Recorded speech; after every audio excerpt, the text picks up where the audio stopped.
नमस्कार, नवप्रभा लाइव देख रहे हैं आप। आपके साथ मैं नृपेंद्र कुमार मौर्य। महाराष्ट्र की जनता ने वोट कर दिया है। महाराष्ट्र का मुख्यमंत्री कौन बनने जा रहा है ये शनिवार को तय हो जाएगा। शनिवार को पता चल जाएगा कि महाराष्ट्र की जनता ने किस गठबंधन को वोट दिया है, कौन सा गठबंधन चुनाव में जीतने जा रहा है। लेकिन चुनाव जीतने के बाद मुख्यमंत्री कौन बनेगा इसको लेकर के दोनों गठबंधनों में तकरार नजर आ रही है, महाअघाड़ी और महायुति दोनों में। तो आइए समझते हैं विस्तार से कि क्या है पूरा घटनाक्रम। वहीं कांग्रेस के जो प्रदेश अध्यक्ष नाना पटोले हैं वो कह रहे हैं कि कांग्रेस महाराष्ट्र की सबसे बड़ी पार्टी बनकर उभरेगी और कांग्रेस का ही नेता महाराष्ट्र का मुख्यमंत्री बनेगा। उन्होंने कहा कि मतदान के रुझानों से यह स्पष्ट है कि कांग्रेस सबसे बड़ी पार्टी बनकर उभरेगी। जनता ने हमारे काम और नीतियों पर भरोसा जताया है। अगली सरकार कांग्रेस के नेतृत्व बनेगी। उनका यह बयान उन्हीं के गठबंधन के नेताओं को रास नहीं आया और संजय राउत ने पलटवार करते हुए कहा कि ये एक गठबंधन की सरकार है। गठबंधन के सभी दल मिलकर तय करेंगे कि महाराष्ट्र का नया मुख्यमंत्री कौन होगा। अगर नाना पटोले कहते हैं कि वो कांग्रेस की सरकार बनाएंगे, वो मुख्यमंत्री होंगे, तो कांग्रेस के आलाकमान को ये पहले से आधिकारिक तौर पर घोषणा करनी चाहिए थी कि नाना पटोले ही महाराष्ट्र के मुख्यमंत्री पद के चेहरे हैं, वो एक उम्मीदवार है। लेकिन कांग्रेस के आलाकमान ने ऐसा नहीं किया। तो गठबंधन के सभी दल मिलकर ये तय करेंगे कि मुख्यमंत्री की कुर्सी पर कौन बैठेगा।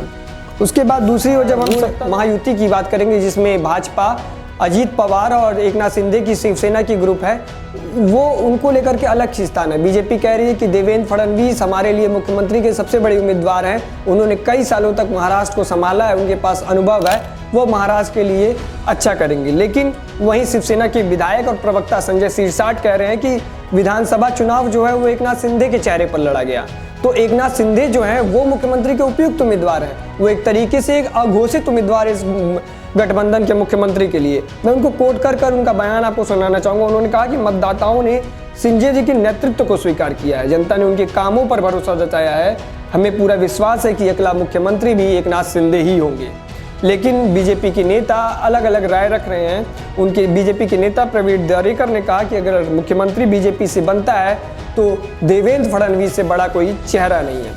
वहीं महायुति के एक और नेता अजीत पवार के जो भी मुख्यमंत्री के रेस में दिखाई दे रहे हैं।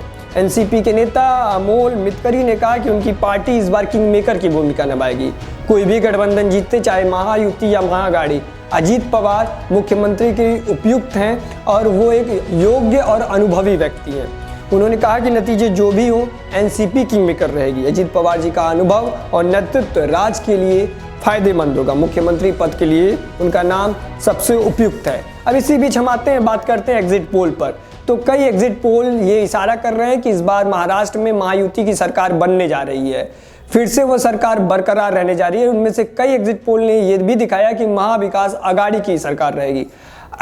CSDS की जो एक सर्वे आई है वो ये कह रही है कि जो सरकार है वो अभी घालमेल की हो सकती है। करीब करीब 60 सीटों पर एक अच्छी खासी कांटे की टक्कर है। तो अभी ये तय नहीं है कि महाराष्ट्र में कौन सरकार बनने जा रहा है। लेकिन ज़्यादातर एग्जिट पोल यही कह रहे हैं कि फिर से महायुति की सरकार राज्य में होने जा रही है। लेकिन जो महाविकास अघाड़ी के नेता हैं वो ये कह रहे हैं कि एग्जिट पोल एग्जैक्ट पोल नहीं होता। कई बार एग्जिट पोल गलत हुए और इस बार भी एग्जिट पोल गलत होंगे। तो अभी महाराष्ट्र की जनता सत्ता की चाबी किसे सौंपेगी, ये तो तस्वीर शनिवार को साफ होगी। लेकिन हम आपको बता दिया इस रिपोर्ट में कि किस तरीके से महायुति ही नहीं, महाअघाड़ी और महायुति दोनों में मुख्यमंत्री को लेकर के खींचतान ये स्पष्ट ही नहीं है कि गठबंधन का नेता कौन होगा और मुख्यमंत्री कौन होगा।